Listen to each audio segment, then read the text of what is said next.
kidney stone leibado adoidosu 6.6 dagi amuk hengatlamebako khwang crack chatpa sport taba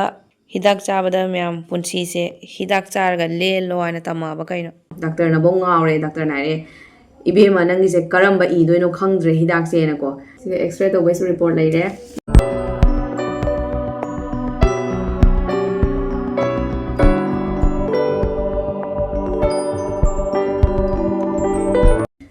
ahan wakta myam boy kongno na krumjari myam kamai tonarige nungainaribo ado myam aigi blog toina yengba mi singdi adum khangane bako aise angang tha manga taruk adwai dum pharak padai duga aise bathroom da ondha badagi aise makhwang da mafam ani khak crack chatle bako makhwang da mafam ani khak crack chatle ado do myam hanagi hidak to chabado kanaraktana ko aise kamu anoba doctor da muk chatlaga amuk tanaraga moina kamu yenga matungda hidak piri bako siga leire report ngai ko leire x-ray to wai siga leire siga x-ray to wai report leire makhwang siga mafam ani khak ko khwang da ma adui swai managan gi swai siga mafam ani khak khatang sport targa ko gap lei hai ko khatang crack chat le adaidi aigi kidney stone leibado adoidosu 6.6 dagi amuk hengatlamebako sina kidney stone gi doni ado myam kai haini aman naringi dako amamuk nasalakpa hai tare ne aduduna hidak se amukta ani lawrebako amukta ani pisaleba doctor na bong ngawre doctor na re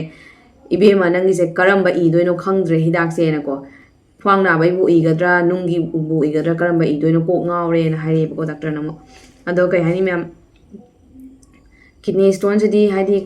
amuk tane bako amuk thila khangamdana leibado adumaya ne bako hanadi adum amuk tane ba thilai se haujikna muk mapan thokpa kanda haidi chaning makha saisiga mapan thokpa kanda yam nae bako yam na ba adudugi khangba ngamdana mapan thokpa kudingi na bako aduduna doctor da chatlaga adumai smai tawi hana hai bako adudi moina saisiga namma khotlaga yenge na bra haina ko aina saisa su khra nae na ko namba kanda nae na ko adumai nungi su tha hum hidak nunga adu nung leibaiga adu khwang na baiga se tha ahum hidak chaw hai bako tha ahum hidak charga yengwana tik chumna bok chummi hare tha ahum hidak chaw ina haire adu mayam lai khoramina si phaba ina ko phaba soi jarage yam wai bako mayam angang yauraga khwang na ba haise ko khwang si gai ne ba mayam punamak thabak suba khotpa nom bai se mayam khwang na raga di kamai thabak suni kamai nom gani aduni angang lebanina angang sena kochen chengani angang ama sena bai do myam alai bane te bako dui saru pudi thabak oine sujage bako angang pana de saru pudi thabak sujage bako angang pana bai se yam wae myam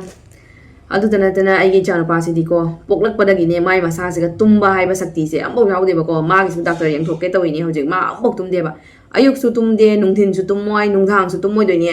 tumdana myam ma se tumdramina ai su tumdre bako aduduna kok se phajana ngawi myam ai ahinga tumda bai ko kok se phajana ngawi mitche jingdu dark circle na lor bani mitche loi kham lor bani ahinga bok tumba phangde bako aduduna angang pi ngai dana bi da ba jek pi da ba sini la krami che angang gi seba tawgadra ai bu hona gadra jam wai bako angang se su myam dukan gi formula powder na pithak pani na ko mangon su masa da su phattaba aduga aingon da su yam na wai bako wa bai di myam ahing kanna tumningakba tanja do ko mana kapkhalani adai mai haugatlaga magi ising asaba ayeng bajanaga mai sangom semani amu pithani ko adumai aidi dumai haugatlabani na ko haugalaga tumba kai gramina ko amuk tumba ya de ko adumai tawna dum tumba jaroi ahing sidi myam anirak ne ko mana sangom thai je ko aduna myam nonga lagadi isa je kok se ngawra ko isa je ison sondaraga isa je haye ko aduni adumai dum lelai ne myam adumai dum se no matangi na te bako nungti ni smai dum tawna la bane bako tumbam ta phangde bako nungthang su tumba phangde adai de ayuk nungthin ju ko thabak ayuk ki thabak loina loisan loira pada ko adum angang da tai angang su tumda bane na ko angang se ga aiga dum sana lai doi ne mi su lai ta bane na ko jam wa bai tare aduna myam ai khwang se na ba de henjale bako angang ama se na bai se myam ko chen gani ma pa na ni chak pi je ni ko chen gani punamak khwang se na bane ko punamak khwang na ni da myam mi ai se khwang na ni ba puri se ko ꯅꯣꯟꯊꯕ ꯍꯧꯒꯠꯄ ꯉꯝꯗ꯭ꯔꯗꯤ ꯀꯩ ꯀꯥꯟꯅꯔꯒꯦ ꯅꯠꯇ꯭ꯔꯅꯦ ꯁꯤꯅꯤ ꯃꯌꯥꯝ ꯇꯧꯗꯕꯗꯤ ꯌꯥꯗꯦ ꯑꯗꯨꯅ ꯉꯝꯅꯕ ꯂꯣꯏꯅ ꯇꯧꯏꯅꯦꯕꯀꯣ ꯑꯗꯣ ꯍꯟꯗꯛꯁꯦ ꯀꯟꯅ ꯉꯝꯃꯛꯇꯕ ꯍꯥꯏꯇꯥꯔꯦ ꯏꯁꯥꯁꯦ ꯀꯟꯅ ꯅꯥꯁꯤꯜꯂꯛꯄ ꯑꯗꯨꯗꯨꯒꯤ ꯑꯩ ꯍꯁꯕꯦꯟꯒ ꯑꯗꯩ ꯃꯃꯥꯒꯅ ꯑꯩ ꯌꯨꯝꯗ ꯈꯔꯅꯤ ꯂꯩꯔꯨꯔꯣ ꯍꯥꯏꯅ ꯑꯗꯨꯃꯥꯏꯅ ꯇꯧꯔ ꯊꯥꯔꯛꯄꯅꯦꯕꯀோ ꯁꯤꯅꯤ ꯃꯌꯥꯝ ꯑꯗꯣ ꯃꯤ ꯑꯃ ꯊꯤꯕꯅꯦꯕꯀꯣ ꯃꯤ ꯍꯥꯏꯗꯤ ꯑꯗꯨꯝ ꯑꯉꯥꯡ ꯑꯣꯏꯔꯁꯨ ꯌꯥꯏ ꯑꯍꯟ ꯑꯣꯏꯔꯁꯨ ꯌꯥꯏꯕꯀꯣ ꯃꯤ ꯑꯃ ꯊꯤꯕꯅꯦ ꯑꯉꯥꯡꯁꯦ ꯉꯥꯏꯍꯥꯛꯇꯪ ꯃꯤꯅꯤꯠ 5-10ꯇꯪ ꯂꯧꯊꯣꯛꯄꯤꯅꯕꯒꯤ ꯍꯥꯏꯅꯀꯣ ꯃꯇꯝꯗꯣ ꯇꯥꯏꯝꯗꯣ ꯑꯦꯗꯖꯁט ꯇꯧꯅꯅꯕ ꯍꯥꯏꯅꯀꯣ ꯊꯕꯛ ꯂꯣꯏꯕꯒ ꯑꯉꯥꯡ ꯂꯣꯏꯕꯒ ꯊꯕꯛ ꯂꯣꯏꯕꯒ ꯑꯉꯥꯡ ꯂꯣꯏꯕꯒ ꯊꯕꯛ ꯋꯥꯁꯜꯂꯛꯑꯦꯕ ꯃꯌꯥꯝ ꯀꯣ ngahatang minute mga taratang mo angang sing ngahatang pambiu ba haina hagadaba mido leiteba ko aduduna yam wai ba aduduna mi ama thibane mi thirasu mi do pak phangdeba ko mi ama thamge na tawbane ba ko mi su pak phangde mi mayam dane ba ko na chai thoi je ko khara thibiro mi amtang thibiro na ko mi mayam dane chai thoi je angang amasu ko khoi kanona khoi don chana su thibire ba ko angang do gi history do thigat ba kanda angang do yu thakna ni sa kari kra khara chaba haire han hai ba ko adumai haira mina haidi angang do mana phajana yengbiroi doira haina mu khanjana na leire ba ko ama khatang phange ba ko ama do su ju thakna ni sa sijina ba angang oirame ba ko adune adu khoi mamo hoi ama da su myam hange ba ko mi leibra haina ko leini khara di matam changani thibirakke hai ba ko adumai tawra thi hali myam sini myam ai punsi wari hai ba bu mai leli hujik sini myam anaba manaba hawgalakpada ko anaba mamu chongkhalai ko amatang naare phaba ko amukta ani ne ba aina hujik kana nakhalai je ko khwang naare khwang na base mu hidak chage haina tawri ne ko nungi se mu kanna nasale ba ko nungi se mu kanna nakhalae adaidi doctor da chalaga doctor na hidak ani anaba ani ge hidak ne ba ingona pirei se ko se ngo hidak khujam je myam de ngalake ba ko hidak khuyam amane myam hidak taruk taret mu ko ramani hidak makhal je aina cha do se hujik ko mahi su thakpai su jawe anambana di loina tablet ne ba ko mahi am khak yawe ba ko si myam se ai loi cha do ni myam khallage ngo ai gi punsi se hidak char ga lelo haina tama ba kaino punsi se dum hidak chana dum la bne se pha ba ko ba leitre ba ko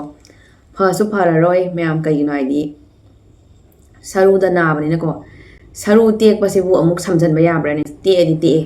hidak char ga se ga namthar ga thamdoi ne ba ko na da na ba ga ne hidak char ga dum anaba se namthar ga thamdoi ne ba ko aduna myam ai di khwang na ba hidak se ta dum chana leiba ya da bani na ko nungi so amuk cha doi ne na ko hidak amukta hidak ani cha ba se ai kok se ngawe ba ko isa se son bani na ko kok se ngaw ga hai ba ko ahinga tumba ya de ma kok se ngaw mandana hidak myam se ne power se chaman ni na ko wai ba jana hidak myam se jengal te khujam ma ni sum jam hidak se punsi si ma dum hidak char ga dum le loan tama bane gi punsi se